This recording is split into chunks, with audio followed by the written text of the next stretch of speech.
It's wartime, quagmire time, and time to decide if this is a good idea. I've got a lot of thoughts about this conflict now, and I've really changed my impression of where things are headed in the last 36 hours. And I'll try not to let that color everything I say. I'm rooting for success, and I'm not hopeless about this, but boy, there's a lot going on just in this news cycle that very, very dangerous for America. Larry, are you at all braced by the last 36 hours? Anything you see in the last 36 hours concerning you? Oh, well, those are two different questions. Of course, I They're say things highly that are related. concerning me, but Yeah. I think I usually like to wait until at least 2 weeks before I start thinking quagmire. You wait two I weeks, mean, But we okay? were supposed to be we're done not. before 2 weeks. Yeah, Wait, who told you that? I don't know. That's what I read. yeah. Anyway, we're going to talk a lot about Iran today. There's a few other topics we'll almost certainly get to. Melissa's here, Larry's here. Thank you both for being here. There's a lot going on with Ukraine as well, as we'll talk about that. And I know Larry wants to talk about Joe Biden's book, so hopefully we'll More have than time for anything, that. But most of Dr. all, we'll Joe focus Biden. Dr. Joe Biden. Most of all, we're going to talk about Iran and what I consider to be some extraordinary developments in the last day since we last gathered on this program. We'll run through the news, the day book, and then the news, and then would love your participation. Would love to hear from folks, as always, if you've never raised your hand before, particularly if you've got concerns about what's going on, you think questions to ask our guest, but just in general, maybe questions you'd like to ask the president, who's currently probably watching the show. So an opportunity to speak directly to the commander-in-chief. Please, if you're on the platform here, raise your hand. Thing about the chat, I say peace, love, and understanding, no smack in the chat, but the chat's for everybody. No bullying in the chat. If you like the president and you don't like liberals, you can engage in a friendly way there, but please don't bully people out of the chat. The chat's for everybody. This community, this platform is for everybody. So please, please try to be respectful of all points of view, because there are tens of millions of Americans who disagree with your views on the war. No matter what your views on the war are, there are tens of millions who disagree with you. Thank you for your attention to that matter. All right, the day book coming up in 1 minute after this word from a sponsor. Cozy Earth, one of our sponsors. You perhaps have heard me talk about Cozy Earth if you've ever listened to the program and don't daydream. Cozy Earth, 20% off everything on the site. Go to cozyearth.com. Use the promo code MORNING for a full 20% off everything on the site. This March, Cozy Earth crafts every piece with care. I think they probably do every month. Soft, supportive socks for your steps through the day, to breathable comforters that help you rest deeply at night. Everything there is well made. With a 20% discount, you're not going to beat it on price and quality. Try it today. If you've not bought anything from Cozy Earth, join many members of the two-way community and many of your hosts here who've festooned their abode with lots of different things from Cozy Earth, to the bedroom, to the bathroom, to the workshop, and the workout shop, whatever that might be. 20% off. Go to cozyearth.com. Use the promo code MORNING for your discount. 20% off everything on the site. And again, I've gone from pushing the bubble cuddle blanket to pushing the socks because it's sock season. Thank you for your attention to this matter. All right, the day book. As I said, the president camped out at home today. He's not, after a day on the road doing some political stuff and some economic stuff. 8 o'clock, he began his executive time in the Oval. 10 o'clock gets his intel briefing. 1:30 participates in a policy meeting. 3:15 participates in a policy meeting. All those things closed press. So if nothing changes, we will not see the president today until 4 p.m., right before two-way tonight, when he participates with the First Lady in a Women's History Month event that is open to pre-credentialed media. We'll see if he talks there. Vice President, no public events known. Tomorrow, he's going to Rocky Mount, North Carolina. House remains out this week. The Senate is in. They're voting on the housing legislation at 11:30 and another test vote on the DHS funding bill at 1:45. Housing bill story remains super interesting. We probably won't have time for it today, but it's a super interesting political and policy story. All right, Larry and Melissa.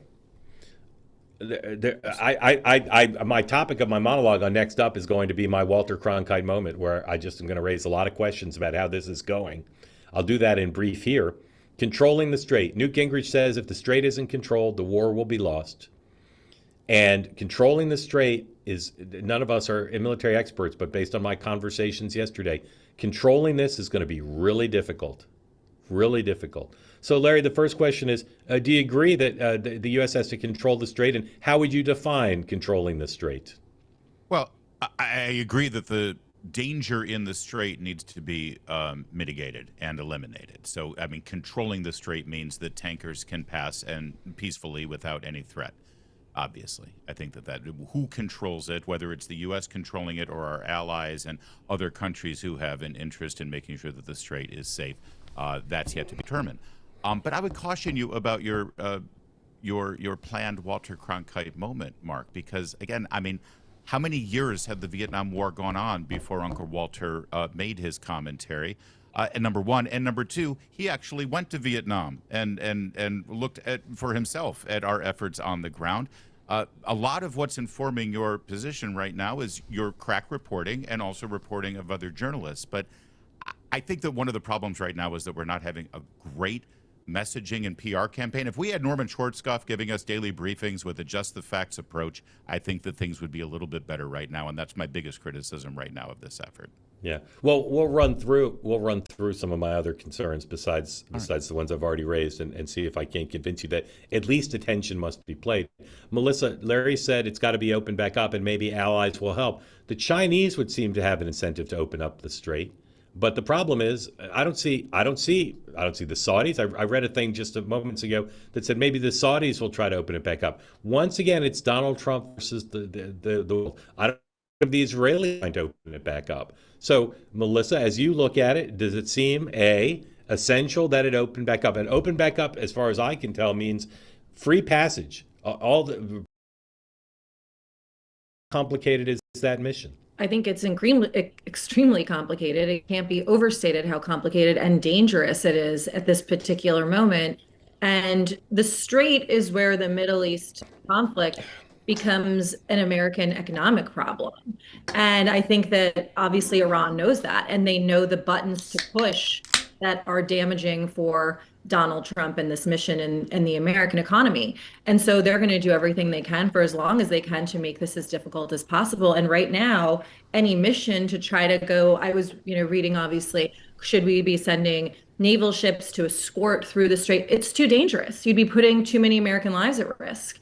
And so at this point, I think that we are where we are and we're at a stalemate. Larry, there are going to be no ships escorting, military ships escorting. They're looking at clearing the coast. Some reporting today says the only way to clear the coast is with boots on the ground, destroying these tiny little boats, destroying the submarines or getting them out of there, destroying their mine-laying capacity. These are not easy things, and it's asymmetrical. We could destroy everything and then they hit one ship, and then that's it. So, and this has to be done quickly. This isn't something my sources say that can take 2 months. This has to be done in 2 weeks, or the price of oil will be $200 a barrel. So yeah, my understanding is that the biggest threat right now and the most effective attack that the IRGC is using on these tankers is from the drones, and that's bad news because they still have quite a few of them. Yeah. But I'm told that the good news is all you need to do is isolate where these drones are being launched from, and you can eliminate them. Whether that requires boots on the ground, I'm getting mixed reports of that.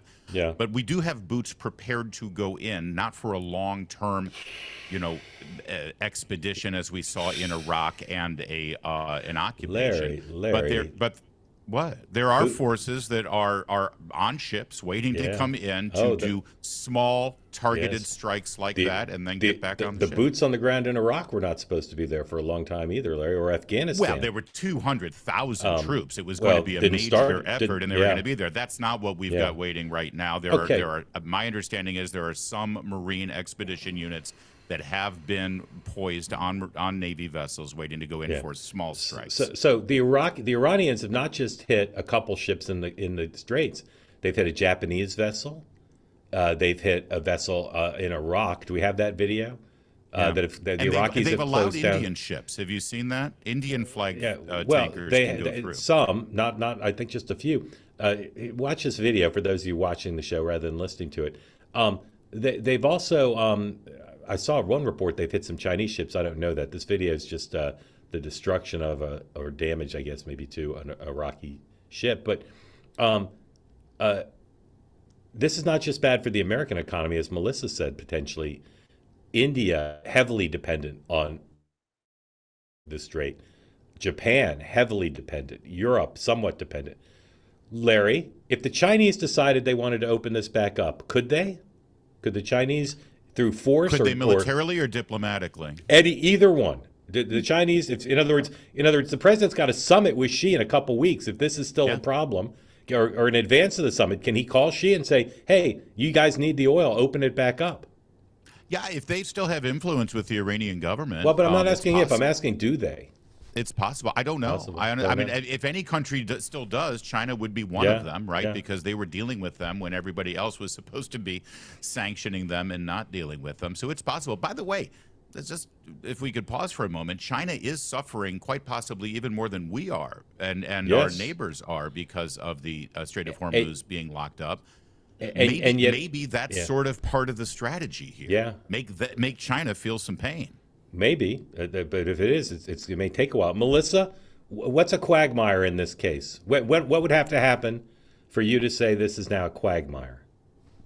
I think that if another 2 weeks goes by and we can't get the strait open, I think if, as Larry just suggested, we have to actually put some boots on the ground in what may start off as a limited strike on specific targets, but I think as as students of history, we all know it never really ends there. Yeah, I think that then, we're in quagmire land, because yeah, how do you get out? How do you declare victory? Trump initially said that we had destroyed Iran's nuclear capability. We now know that's not the case. Trump wanted to take out the Ayatollah. He did, but he cut off the head of one leader and grew back in its place a younger, potentially more dangerous version of them. It's clear that the current Iran regime is not going quietly into the night, right? We've now got yeah, cyber attacks, potentially cells that are being activated, threats of West Coast incoming. I don't know if we've got any new reporting on how true or not true nah, that threat was. made But up. but the point being, they're not just laying down, Yeah, right? And so then the question becomes, is it ever our choice for this to end, or are yeah, we then at the behest of Iran? And on the point of China, yes, this is hurting China more now in the short term because of their reliance on the oil that comes from the Middle East. But at the same time, a weakened America is also better for China. So I don't know what sort of 3D chess is playing out right now. I left Hormuz too quickly. Larry, would you say that vis-a-vis the Straits of Hormuz, the United States is in quote unquote great shape? Would you say right now we're in great shape? Well, I know that the president just said that Aha. last night Here's the before he boarded president. Air Here's Force the One. president. You 106, can't please. throw a soundbite past Here's me, Mark the Alper. here's the president. 106.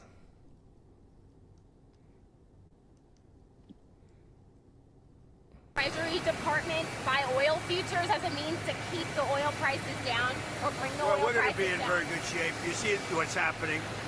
They are pretty much at the end of the line. Doesn't mean we're going to end it immediately, but they've got no Navy, they've got no Air Force, they've got no anti-air traffic, anything. They have no systems of control. We're just riding free range over that country. And now we're going to look very strongly at the Straits. The Straits are in great shape. We've knocked out all of their boats. They have some missiles, but not very many. I think we're in very good shape. One of the things I've changed my view on in the last 36 hours is I've said before, the president saying contradictory things was actually good for his strategy. It's a good tactic for his strategy. I no longer think that, because the Strait's not in great shape, and the people in his own administration know that. Here is a Polymarket question about the Strait of Hormuz. 115, please. And I'm curious to know what you guys think of this. Here's what Polymarket wagers, our partners at Polymarket, asked the question: will the Strait of Hormuz traffic return to normal by April 30th? That's a month and a half away. And again, if it doesn't return by then, it's going to be dire for the world economy. 48% chance, according to Polymarket wagers. I don't know what they know that I don't know, but Melissa, does that seem high or low to you, or about right? 48% chance of normal traffic by April 30th.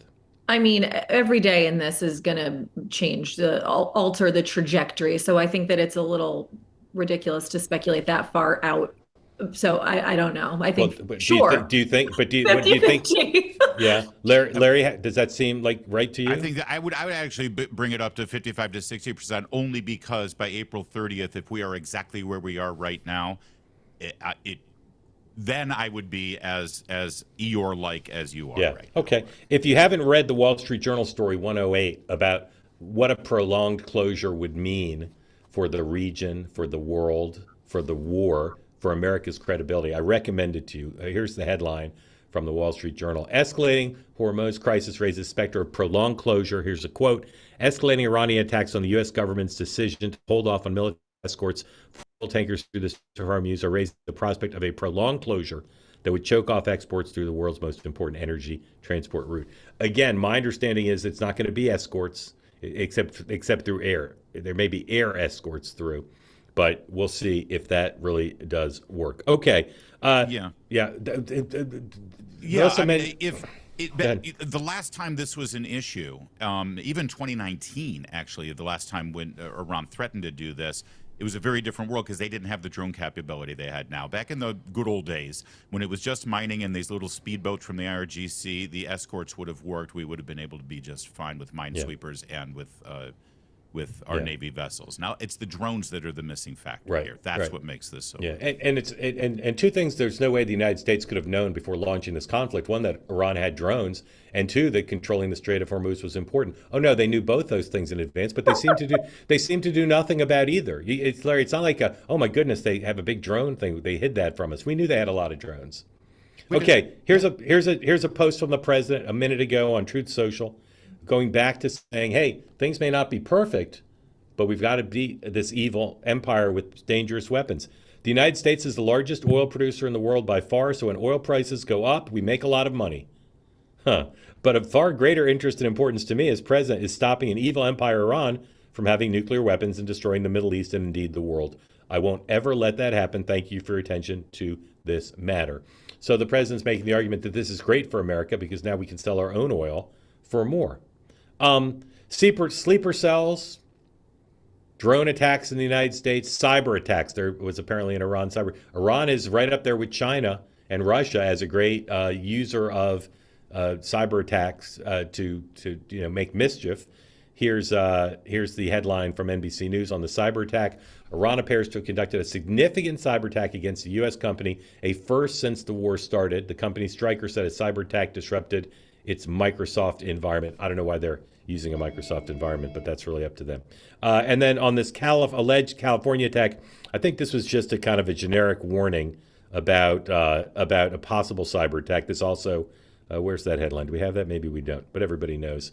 Here it is from Bloomberg. Newsom aware of potential for Iran drone strike in California. FBI warned that Iran has allegedly considered launching offensive drones against the West Coast. So, Larry, this would add two new fronts to the war if Iran has capability to hit the United States domestically, either with sleeper cells or remotely from wherever they might launch the drones. And if they start going into our banks, what if they broke into the two-way platform? They would disrupt American life in a very fundamental way. How concerned are you, Larry, about these, I'd say, three fronts: sleeper cells, drones attacks on the United States, and cyber? How concerned are you about those? I think the sleeper cells and the cyber attacks, I think I'm most concerned about only because we've seen that pop up already. We've seen that over the course of the last couple of decades. In fact, it's part of the reason why we needed to do something about Iran. I still want more information about this story and what the FBI is seeing and learning about it. I haven't read up on that one enough. Did we ever get to the bottom of the thing in Austin? Did we ever get to Sort the of bottom fell of out of the news. No. We never heard, but we do know that. The last report I saw about Austin, that it was just a guy who acted alone and he wasn't actually a coordinated guy. Melissa, you used to be in charge of hundreds of millions of dollars in Homeland Security money for New York State. How concerned do you think governors are about this, the prospect of all this, and businesses are about the prospect that Iran could be cyber attacking American businesses? So let me tell you a very quick story, which is at the very beginning of 2020, before COVID, shut down the world and our lives all changed forever. We were notified when I was secretary to Governor Cuomo that there had been a cyber attack successfully on New York State's overall IT system. And it was a suspected Iran state-sponsored actor. And when I tell you that the briefing that I was receiving during that period of when I said, well, what could the practical impacts be? And they're like, once they're in the system, they're in the system. That could mean deleting wide swaths of health records. That could mean publicly pushing out people's tax files. That could mean screwing around with people's criminal records. Like there is no end. So when I saw that report last night, my heart stopped because it brought me back to that moment. Luckily, at that point, we were able to bring in the proper IT people, find the issue, get them out of the system. But that was at the very beginning of 2020, and then COVID happened. Otherwise, it would have been a huge story. So, I mean, I think that if they are able to successfully engage in a cyber attack in one of our government agencies at a high level, it could have crippling effects on a whole and disruptive effects on a whole level, different level of people's lives. And I'll just say again to tell you why I'm Eeyore-ish today about this. I'm open to new data, but here's why I'm Eeyore-ish about this. If the Trump administration is as prepared for the cyber attacks and for the sleeper cells as they were for dealing with the Strait of Hormuz and the drones, we're in big trouble. Because those could be crippling to Americans right here at home. You know, one Iranian sleeper cell walk into a mall in Nebraska with a stick of dynamite would ruin the American economy. One. Here's the first message now playing out from the Supreme Leader. Is this going to be in English, guys? Do we have simultaneous translation from? Oh, I can translate from Farsi if you need. Khamenei also thanked the brave fighters of the country who stopped by their crashing forces and also encouraged the people. Now I'm confused by this because that's not his voice, right? I think this guy is translating what the news.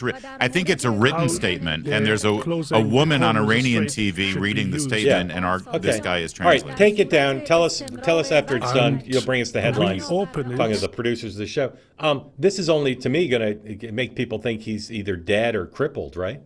Yeah. I mean, he can't. I don't know. His cardboard cutout looked pretty healthy. Yeah. All right. Let us know what he says when he's done. Israel, Melissa. Israel's kind of, doing their thing, but I am told that there are real disagreements, not surprisingly, between the United States and Israel. Another area of concern. The most central area of conflict is concern in Israel, and you don't need to be a Mossad agent or Netanyahu to worry that Donald Trump might just walk away from this thing. And they don't want to end this with the regime in place and Iran still having capability. We haven't gotten to the question of where their nuclear weapons are and nuclear material is, rather. So, Melissa, if the president assigned you to go see Bibi, what would you say to him? I think I would say to him, okay, we're here. Now what? And you guys have to be the frontline boots on the ground because American troops cannot be, and we will support you in any way that we can. But let's agree on what our actual goals are, lay them out publicly, and execute a plan to achieve those goals and do it within this timeline. Or else you guys may have to be on your own, which is where I think Trump probably is. I could see him walking away from this, right? Yeah. Larry, to what extent are you concerned about the U.S.-Israeli partnership? I'm not concerned about it. I think that the partnership is working well right now, and it's going to last as long as America is willing to continue politically and militarily along the path that they're going. But when we're ready to go, we're going to go, and Israel's just going to have to deal with that. That's true. I cannot imagine us engaging in this military venture with Israel without everybody being very clear-eyed and upfront at the beginning, before one plane, left the runway. But Israel was told, we're in it with you until we're ready to go. And when we declare that we're done, we're done. Yeah. But Larry, that's like a rational, I also wouldn't have imagined that we would find ourselves here where we still don't have a clear explanation as to why now, what the goals were, what the end game is, because the communication issue, which I think underpins all of this is what got us here to begin with. So if the public communication issue is as bad as it is, how do we not know that the private communication issue between us and Israel is equally as bad? Well said. Again, for those of you who think I'm being hysterical, I'm open to new data, but everything I'm saying is factually true. I'm not speculating about anything. And I'm just telling you, this is in a bad place right now. The Strait of Hormuz, first and foremost, but lots of other things that are going on now are not great. Kushner and Witkoff were supposed to go to Israel. The president, but they haven't gone yet, at least as far as we know. The president, there have been reports, talks to Netanyahu regularly, but this is a great partnership, historic partnership, tactically, execution on the military side, amazing. But the political interests of the United States and Israel are not aligned currently, and they're going to become less aligned as this goes forward. Negotiated settlement prospects. You see on Twitter every day reports from wispy places that maybe Witkoff, maybe someone else in the U.S. government's talking to someone in Iran, and people say, well, how could you make a deal with Iran? Because who's there to make a deal with? Well, there are people they could talk to. The foreign minister, for one thing. He can be booked onto NBC News. Presumably he can talk to Witkoff. But remember, the reason this war began was because the U.S. negotiators determined that the Iranians were not trustworthy. They were not credible interlocutors. Now, are there new interlocutors that are more credible? Given who Iran just put in charge, seems impossible. But Larry, where do you put the diplomatic track to try to open up the strait or to end the conflict? Is there a diplomatic track worth talking about? I think this is the bigger issue with Israel right now than the threat of America sort of withdrawing its military. I think they're pissed off that our folks are talking to the Iranian. Are you confident? Are you confident there are conversations? I do. Yes. Yes, I am.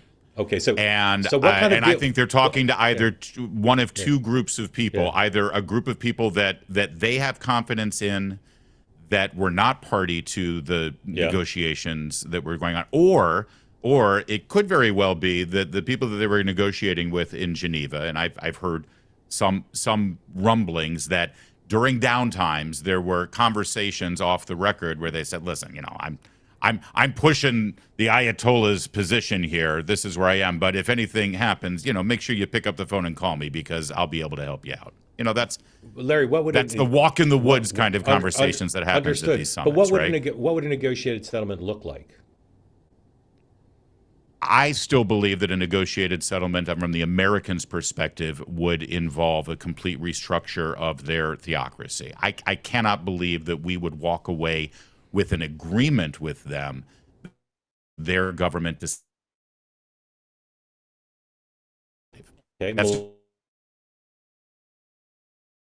Trump administration. Understood. Melissa, is that a realistic prospect that could be negotiated?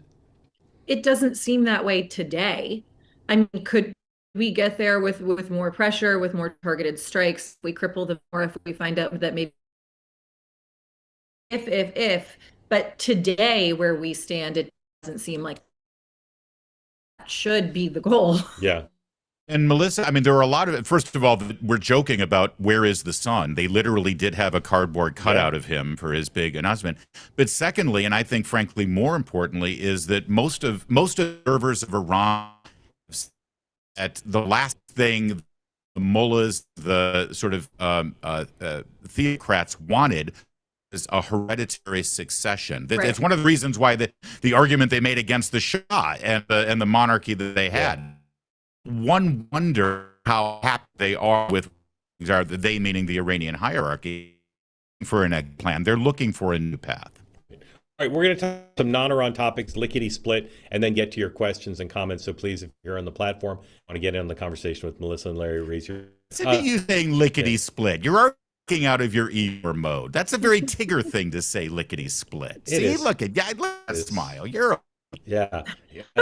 First thing is my sources who call me, particularly my senior sources, is it A, they forget the show's on, B, they don't know I have a 9 o'clock show, or C, they call because they really want to talk to me, but they feel obligated to call me back, and if they call during an answer. Larry, A, B, or C?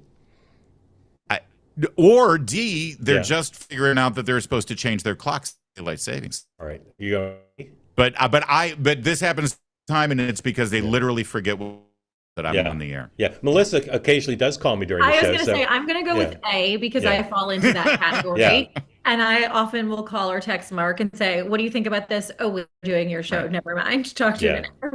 But the question is, Laura Loomer won't talk to you about. Good question. I'll call her back. Okay. Right. Zelensky. Lots of questions about whether there's going to be. Oh, sorry. I need to probably mark one more thing before we leave on. 114. Interesting polymarket that's up right now that I forgot to do, but we need to. Here we go.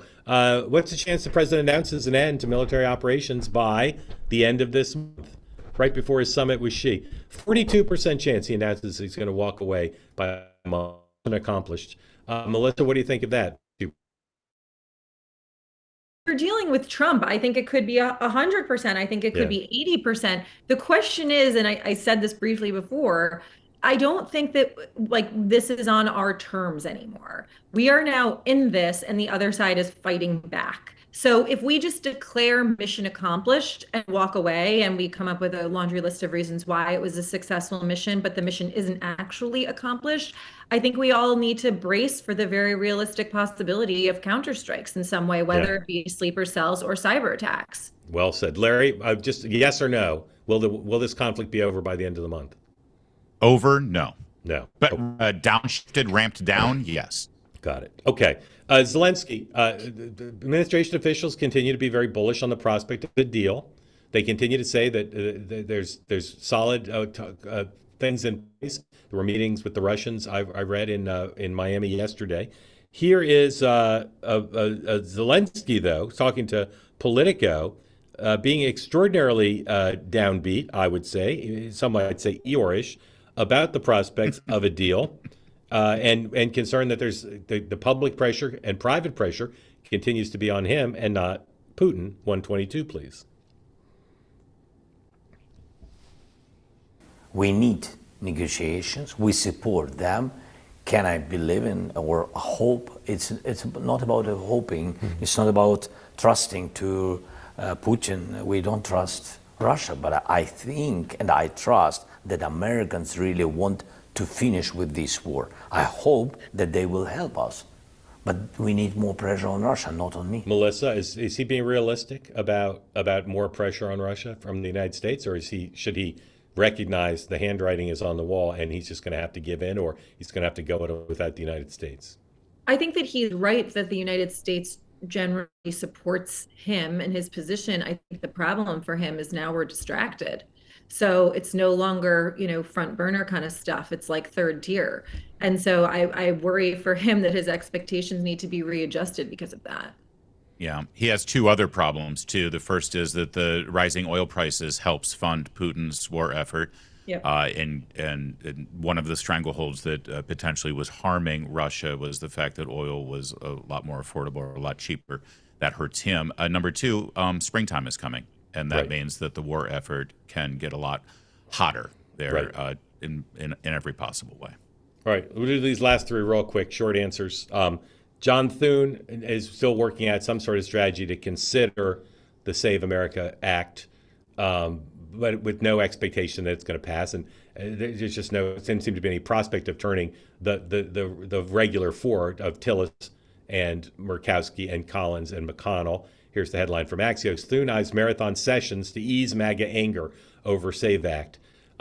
Larry, if Thune execute what he seems to be doing, which is having a marathon, spending time on Senate time on it to get nothing done, will that soothe MAGA anger and Trump anger, or will they just be more angry at him that he didn't deliver?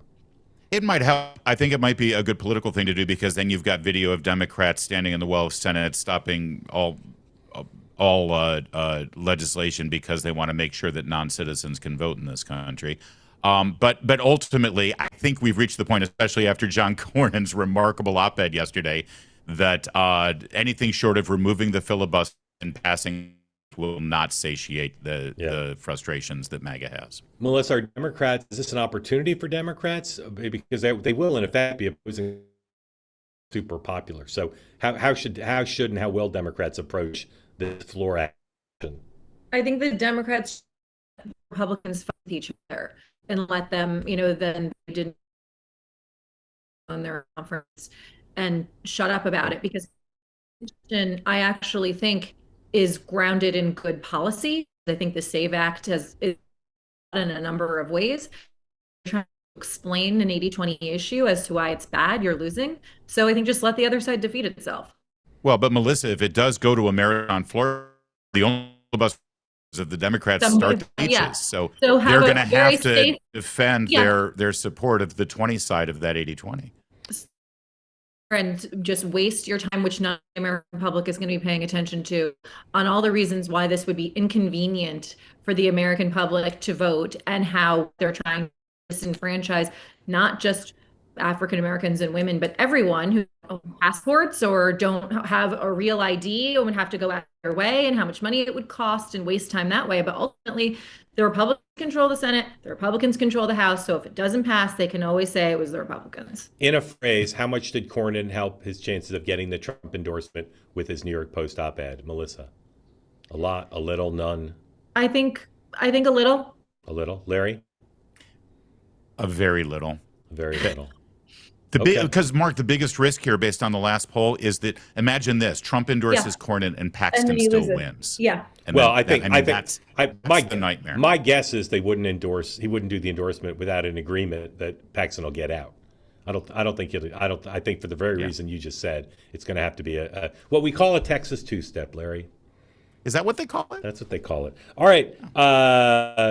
New book coming. Larry's building his summer around it, rather. Jill Biden found time away from treating patients to write her book. Curing cancer. A lot of Democrats, of course, will be braced for more,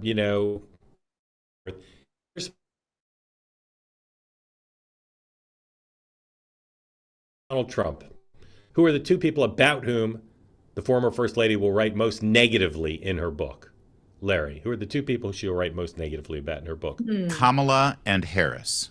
Kamala and Harris. You think she'll go there? Can I just do that? You think she'll go there? Maybe Barack Obama, actually. Okay. I was gonna say maybe George Clooney, Barack Obama. Yeah.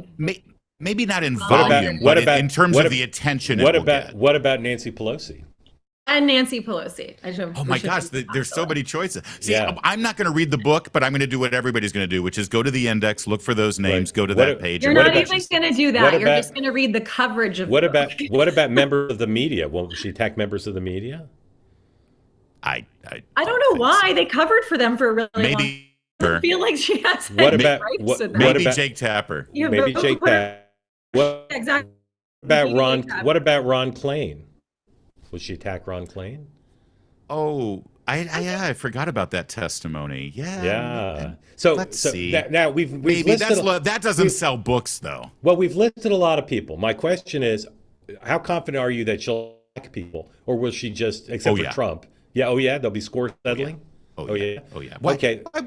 Finally, that's Melissa. how you're going to sell books. Finally, Melissa. Yeah, I was going to say, why else would a publisher take this?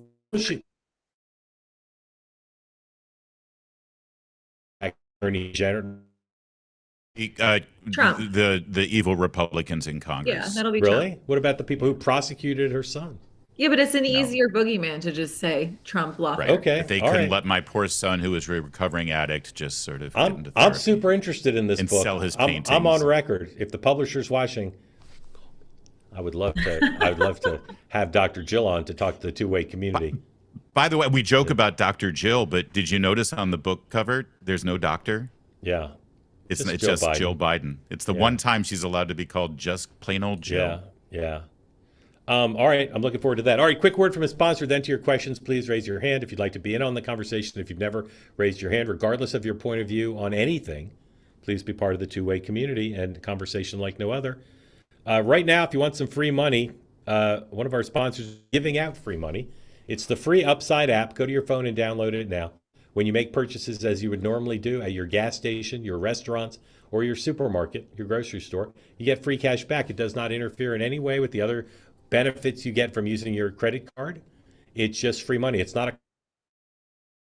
It's cash back on purchases. The app tells you what places in your businesses in your area are participating. It's very easy to use. You just download it and get right to it. There's over 100,000 participating locations. It's cash back, as I said.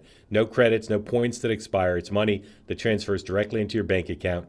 Just pay with your card like normal, and once you've registered in the app, and you get 3 times more cash back with Upside than with loyalty programs or credit cards alone.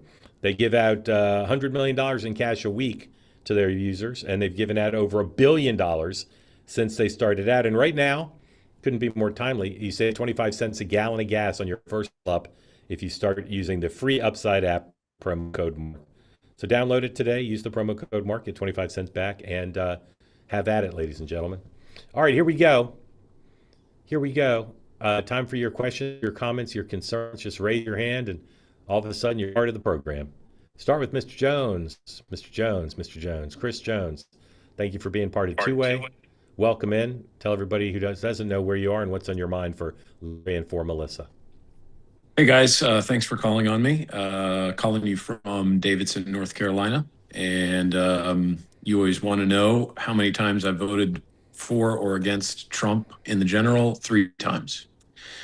So listening 3 to times you 4, all. 3 times against. 3 times 4. Thank you for clarifying, Melissa. 3 times 4. Thanks for clarifying, but I'm having a hard time this morning listening to all the speculation of how poorly things are going to go. When we look at the capacities and capabilities of the militaries that are in competition, and we think about the coalitions that are forming, and we think about the incentives that exist across the political spectrum, I have a really hard time seeing how this thing is going to go south. Now, I can appreciate it's complicated and difficult, but I'm just not persuaded this morning that we really need to be hand-wringing as much as you guys are. And I wonder if you can give us some more information that might be more persuasive about why this could go so south so badly for Americans. The planning argument seems less than persuasive relative to the capabilities that I mentioned earlier, whether it's the military or it's other government agencies that would be responsible for the cybersecurity. I get one might have gotten through. I get there may have been some attacks on tankers here or there, but in the long run, over a 36-hour period, to be thinking this thing is going to go south 14 days in or whatever, it just doesn't seem persuasive. So that's my challenge. I'm wondering if you guys can give us all some more. Sure. I'll read you my whole list in a moment. Melissa? No, I think that, look, what's coming out of the White House in terms of their shifting messaging and how little we know, again, about what the initial goals were, about what the timeline is, about what the plan is, going in without any real allies with military force other than Israel. What's going on in the strait right now and what it's doing to oil futures and sort of the herky-jerky nature of it. The fact that we can't, because of the drone capability, assist tankers going through the strait, which means right now it's a chokehold. For all of those reasons, and because frankly, this goes back to what I said before, the communication underpinning this entire mission has been so poor from start to finish in both laying the groundwork for why we were going in and what's going on the ground. It's rattling people, and it's rattling people because it's giving the impression that they don't know what they're doing, or we are sort of lurching back and forth depending on the whims of the moment and reacting instead of being proactive. And so for those reasons, I am personally concerned about where this is going to go. And I don't know if you were watching a few weeks ago when this all started. I'm one of the Democrats who was out saying I support the mission. I think we need to take out the Ayatollah. I think that a nuclear Iran can't exist for us to feel safe. And I want this to go well, but I find a lot of this very troubling. I think it could be solved in part, at least, with better communication consistently from the president himself, from the White House, start to make us all feel better and to tell us we have a plan and what the exit strategy is. But that's just not happening right now. Before you weigh in, Larry, just 2 pieces of news about the new Ayatollah. First of all, he seems to have just joined Twitter. And he's already got 13,000 followers. We think it's an authentic account. And here's what CNBC says about the remarks he made. Or written statement read by an anchor. Strait of Hormuz must remain closed as, quote, a tool to pressure the enemy, Iran's supreme leader said in his first public comments. He also said military bases in the Middle East should close immediately and, quote, those bases will be attacked. Larry. Chris, I agree with you. I hope you picked that up from my comments earlier. Although, if the focus is the Strait of Hormuz, it is a challenge for the U.S. right now militarily, and I have a plan. I think that plan unfold, and it might not completely be working quite yet. If so, that is the only thing that hasn't worked yet in this military effort. I think it's been incredibly successful, and I think it's very early on in these days. And I would just push back a little bit with Melissa in terms of the ramp up to this engagement. You know, unlike the Iraq War under W. Bush or the first Gulf War under George Herbert Walker Bush, there's no big public saber rattling to build an international coalition, make the case to the UN, ramp up all of this military. We moved our Navy vessels in place, and we were ready to strike at a moment's notice. We didn't try to create the big cause for this because a surprise attack.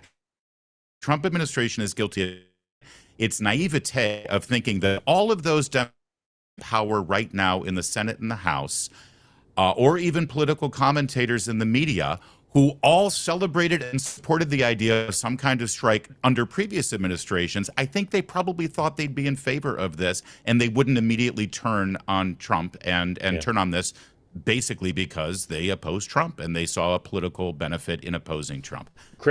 That's MAGA perspective on this. Chris, I think the mission is meant, and I think the president's doing this for the exact reasons he says. And he's been talking about this for decades. So I'm not questioning his motives. I don't think it's about Epstein. I don't think it's because he's power hungry. But I will show you this. This is not Morning Joe. This is not the CNN Morning Joe that happens to be called now. This is Fox and Friends from this morning. Now, we culled out this negative stuff, but this is how Fox and Friends covered the conflict this morning. This is 103, please. All right, buckle up. Iran launching new attacks on ships in the Strait of Hormuz. This as oil prices are surging. You got oil prices, they're going up. Hezbollah overnight got more directly involved in this war. More than 100 rockets were fired over the border into northern Israel. In a period of less than an hour, a number of drones launched. There were some reports of injuries on the ground in northern Israel. Tankers on fire overnight just off the coast of Iraq. Coordinated attacks by Iran's small navy. We saw a significant attack by an Iranian drone yesterday that targeted fuel storage facilities. That Hezbollah would launch 100 rockets in. These rockets were launched very close to the Israel-Lebanon border. These countries are coming under significant attacks. They still have drones and shorter range missiles positioned in western Iran that allow them to target these countries. But look at that. Right now, the price of a barrel is about $97. Now it's back up to almost $100. That's some of the things on my list, Chris, but it's not all of them. But I'll just say, American credibility is on the line now, and as Newt Gingrich said, the chances of success, both credibility and success, depend on fully reopening the strait. Okay, and fully reopening the strait is going to be an enormous challenge. All Iran has to do is hit one of 100, and they win, because you'll never get people to go through as long as they're hitting one, and with drones and subs and firing from the shore. So I'm not declaring it over. I'm not questioning the president's motives. I'm just telling you there are a lot of reasons to be skeptical that this is going to be as successful as the president has said. And the failure to win public opinion, the failure to win a Democratic senator not named Fetterman, the failure to get the press to be open-minded, all of that doesn't matter when things are going great. But things are not going great right now. Just on Hormuz, you can discount everything else. You can say, one cyber attack. You can say, there are no drones in LA. It doesn't matter if there's no one to negotiate with. You can say it doesn't matter that there's no regime change in the offing. You can say you can discount every one of those things. Just Hormuz and the prospect of $200 a barrel oil. Just that. And what every expert, including the administration, will tell you of how difficult that's going to be. So accept the premise, Newt Gingrich and others, this has to be done. Zero sum has to be done. Accept the premise that every expert I've heard and talked to says, including the administration, it's going to be really difficult to do. Just those two things. I don't know how you couldn't be somewhat cautioned, somewhat braced, somewhat concerned about an effort which now involves not just the original goals of trying to deal with Iran's nuclear, missile, terror, naval capacities, but now American prestige is on the line. Now the United States is in danger of losing a zero-sum conflict over control of the strait to the fifth largest army in the world, but ladies and gentlemen, not the United States of America. I don't know, Chris, how that couldn't concern you, no matter how supportive you are of Donald Trump. Yeah, so I can be persuaded that there are risks and threats that may or may not have been clearly seen at the outset. I think what has me pausing at the level of concern being expressed is that the capabilities and the, again, incentives that you've outlined seem to align much more closely with an optimistic view of bringing the full bear of our resources to the situation in a way that we may not yet have seen or understand. Maybe that seemed perfectly right from a Trump perspective. Maybe, and the proof will be in the pudding if the strait's open in 2 weeks. Proof will be in the pudding. But let's see if they can do it. My sources are skeptical. Well, God bless our troops. God bless Amen. those people Amen. over there who are doing that work. Yes, sir. And I have nothing but belief, whether evidence or otherwise, that we should be cautious. I have nothing but belief that they will get the job done. Thank you for Amen, that, Chris. Chris. Amen to that. Thank you. Appreciate it. Can I just also quickly add, Brian Kilmeade has got to get his Trump derangement in check. The guy's out of control. Is that a joke? Yes. Okay. It's a joke. All right. Kenneth, welcome in. Thank you for being on two-way. Unmute. Tell folks where you are and what's on your mind for Melissa. I like to throw little funny lines in there. Okay. I get it now. I'm in Indiana. Yes, sir. And I kind of am in line with Chris. I part of my issue as a 3-time Trump supporter is that so much of the political attacks that we seem to be seeing are, to me, they feel so disingenuous because this task that we're undertaking is something that Democrats over the last 30 years would have been on board with at a very high level. And so to me, it feels like part of the reason why there is such an argument against it isn't because of the task itself, but just because of the divisive nature of our political culture. Kenneth, there's no doubt that's part of it. No doubt. But there's one thing I will say respectfully, and again, as a Democrat who at the outside of this was saying this is absolutely the right thing to do, and I still support the underlying goals. I think that you've got Democrats unified in opposition, but you've got Republicans they're not quite there. There is a percentage of Republicans, I think in the last poll was something like 20% of Republicans, 15% of Republicans that don't support it, whereas it's like 95-5 Democrats, it's like 80-20 Republicans or 85-15 Republicans, and then the independents are 70-30 against or 65-35 against.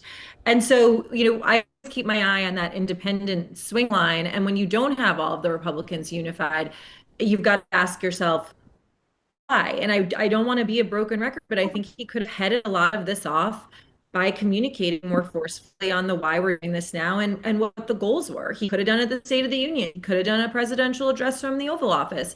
He could have done a lot of different things. And it almost felt like he has an aversion to having to explain himself. And I think that that's sort of the difference between why the American public are wartime is one time when people are willing to put partisanship aside. And I see Larry laughing at me, but I don't think it's just Trump derangement syndrome. I think that there was not even an attempt to forcefully make the case and get people bought in. Forgive me, Melissa. I was laughing at Kenneth's daughter, who put her face all the way up into the camera there and was making faces at us. Don't blame it wasn't you, Melissa, or what you were saying.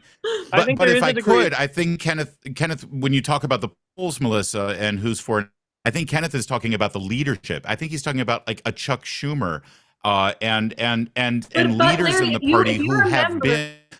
if you remember, right after they briefed the Gang of Eight, before it all started, Schumer came out and said, "What I just heard in that room is deadly serious, and I think the president needs to be talking to the American public about this." So he, out of the gate, it appeared, was in support of doing something and the importance of this, and he urged the president to take the American public, and the president didn't. The only thing I have to add on that, and I agree to an extent, there may have been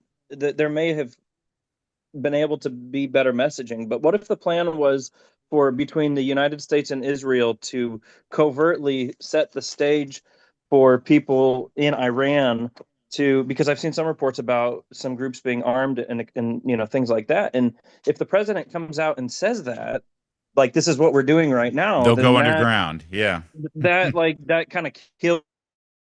So well, I'm not suggesting that we should have said we're going to be here on this day and this is how it's going to work. But I think making the case as to why Iran poses the threat it has since 1979, which, to your point, people on both sides of the aisle can agree on, and why in this moment people need to be aware of the threat and where it could go, and why it's important that we engage our military and our allies on this. Not suggesting we should say, and we're going to be there Saturday and we're going to shoot out this room with 40 people in it, not giving away the military secrets, but getting people bought in, or in the immediate aftermath of taking him out, doing an Oval Office address, very soberly laying out the reasons for why we did what we did and what it's going to look like, and preparing people and saying, look, gas prices spike temporarily in the short term, but here's why it matters in the long term.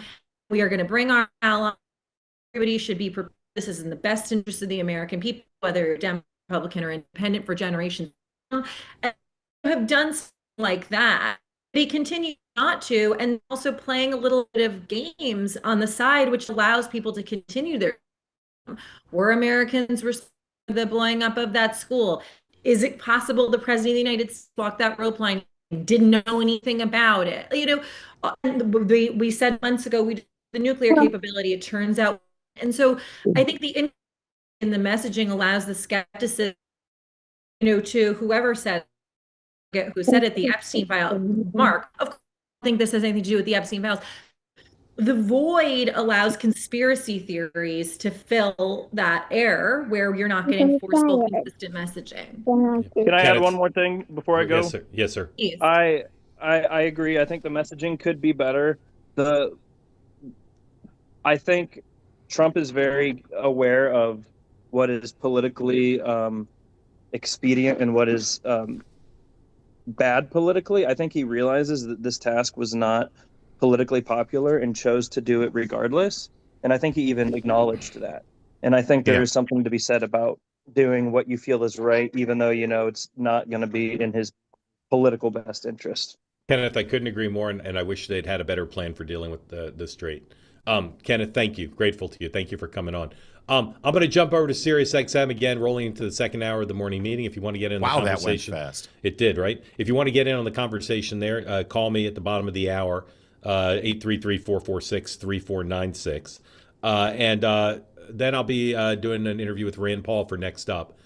My monologue will be about what I've been talking about all show, but I didn't unspool the whole thing here. So next up, my reported monologue on why people need to be a bit concerned about how this conflict is going, and then my interview with Rand Paul, who speaks for tens of millions on the issue of the war and so many other things. And with that, I thank Melissa, and I turn it over to Larry to tell you what else is coming up on Two-Way, and I'll see Larry tomorrow, not Melissa.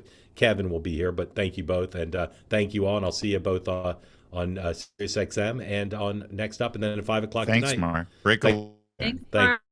Bye, Larry. Appreciate it. Thanks, Melissa. That was fun and lively, and critically important, by the way, too. And again, just to reflect the two-way ethos, these are the conversations that everyone in America should be having, and in the way that we're having it. Hopefully, we believe what we believe. We have our priors. We want instinctively to stick with the political perspective that we've always held, yet at the same time have to recognize that we're engaged in a military conflict where we've got men and women in uniform who are in harm's way. And yes, it very well may escalate and continue to be a dangerous thing that we should all be sober about. 100%. Hope to be on with you again soon. Same here. Thanks, Melissa. By the way, let's continue to give you all of the upcoming. You just heard Mark tell you that next up with Rand Paul, a very intriguing and important voice in Washington, D.C. on domestic and foreign affairs. He'll be the guest on Next Up, coming up. Then the group chat today is live at 4 p.m. Emma Jo Morris, Nina Turner, Robbie Suave, joined by a guest co-host, political commentator Madeline Somerville. They'll discuss the day's hottest topics, of course, as they always do. And then Two-Way Tonight. Tonight is live at 5 p.m. Former Louisiana Congressman Garrett Graves. And then also, don't forget the Moynihan Report live tonight at 7 p.m. That is a full day of two-way content. And as Mark just mentioned, we'll be back tomorrow on the morning meeting. It'll be me, it'll be Kevin, it'll be Mark, it'll be all of you and all of your friends that you tell to come join us, because Friday is always the fun day. We're going to have our winners of the week. We're going to have our losers of the week and what we're watching. So don't forget to watch the morning meeting. And don't forget the after show with Professor Kenny today at 11 p.m. now at its new time. Thanks, everybody, for watching. And please do pray for our troops and for our leaders.